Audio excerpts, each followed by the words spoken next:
ada sebuah peristiwa menarik dalam minggu ini, yaitu dimatikannya pipa gas Nord Stream 1. Dalam setahun memang, biasanya pipa gas Nord Stream 1 ini diperbaiki. Pipa gas sepanjang 1222 km di bawah Laut Baltik ini memanjang dari wilayah Vyborg dari barat laut Rusia ke Greifswald di Jerman. Adalah pipa gas bawah laut terpanjang dan terbesar, kapasitasnya 55 bilion kubik meter per tahunnya. Biasanya diperbaiki memakan waktu 2 minggu. Paling lama. Pipa yang berusia 12 tahun tersebut memerlukan maintenance perawatan, dan perawatannya menggunakan beberapa mesin yang didatangkan dari Kanada, seperti mesin turbin. Kalau mesin ini tidak didatangkan, maka perawatan menjadi tertunda yang bisa mengakibatkan shutdown atau matinya pengiriman gas dari Rusia ke Jerman dan Eropa Barat secara permanen. Minggu lalu, Nord Stream dimatikan oleh Putin untuk pemeliharaan dan nanti rencananya tanggal 21 Juli akan dinyalakan kembali. Tetapi kali ini, Jerman tidak percaya.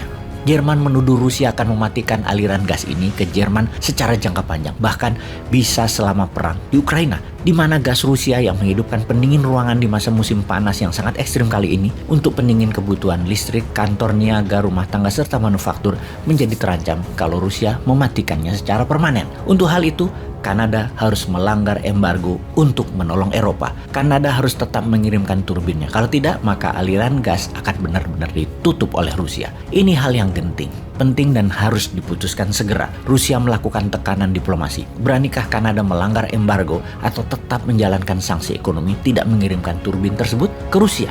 Lalu apa yang Kanada lakukan? Yang menarik adalah ternyata mesin itu akhirnya dikirim oleh Kanada. Padahal Rusia lagi kena sanksi ekonomi, lagi diembargo, tapi Kanada tetap mengirimkannya. Hal ini dikutuk keras oleh Ukraina, namun Kanada tidak peduli. Kanada mengatakan mereview sedikit sanksi ekonomi tersebut. Mengapa Kanada mengirimkan turbin tersebut? Ternyata karena disuruh dan mendapatkan dukungan oleh Amerika. Pemerintah Amerika dalam jawabannya mengatakan dengan adanya gas tersebut terus mengalir, penting untuk menyiapkan Eropa akan cadangan energi di mana saat ini sedang mengalami musim panas yang ekstrim, di mana sebentar lagi akan mengalami cuaca dingin yang sangat ekstrim. Maka Kanada harus mengirimkan turbin tersebut. Dan bagi pengamat militer, dalam situasi ini, Rusia adalah pemenangnya. Menang dalam diplomasi perang kekuatan ekonomi tadi menjadi alat tawar, bukan menjadi alat dagang. Gas menjadi alat diplomasi, alat tawar dan alat tekan. Rusia menang jauh. Bahasa militernya, Rusia is weaponized energy.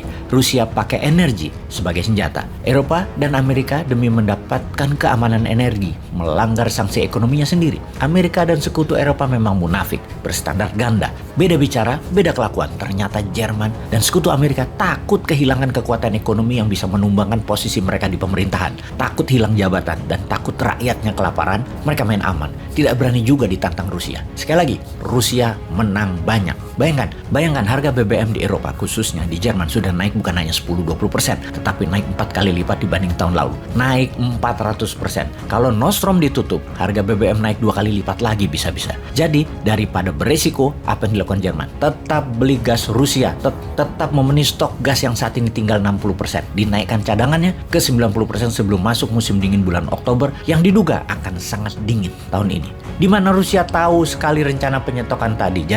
Jadi ditahan dengan Nord Stream gas, dimatikan dengan alasan perbaikan dan bisa diperpanjang agar cadangan gas Jerman turun terus. Baru melakukan tawar-menawar lagi. Putin pinter dagang dan pinter memonetize kekuatannya sehingga bulan lalu dia mendapatkan ekstra 6,9 bilion dolar dan bulan ini diperkirakan dapat ekstra lagi 8 bilion dolar lebih dari deal gas. Adakah cara bagi Eropa untuk tidak terjebak dengan gas Rusia? Untuk sementara waktu, tidak bisa. Eropa tidak punya pilihan lain. Mempivot energinya tidak cepat. Musim dingin di depan mata. Saat ini Eropa tegang. Menanti D-Day tanggal 21 Juli. Tanggal Putin akan memainkan kartu trufnya. Apa yang Indonesia bisa ambil pelajaran dalam hal ini? Kalau mau menjadi negara superpower dan global player, tirulah Rusia. Misalnya, Indonesia menggunakan kekuatan thorium, mineral tanah jarang yang Indonesia miliki terbesar di dunia. 1 ton thorium bisa membangun 350.000 megawatt listrik alias 4 kali lipat terpasang listrik saat ini. Kalau kita menghasilkan thorium untuk ASEAN,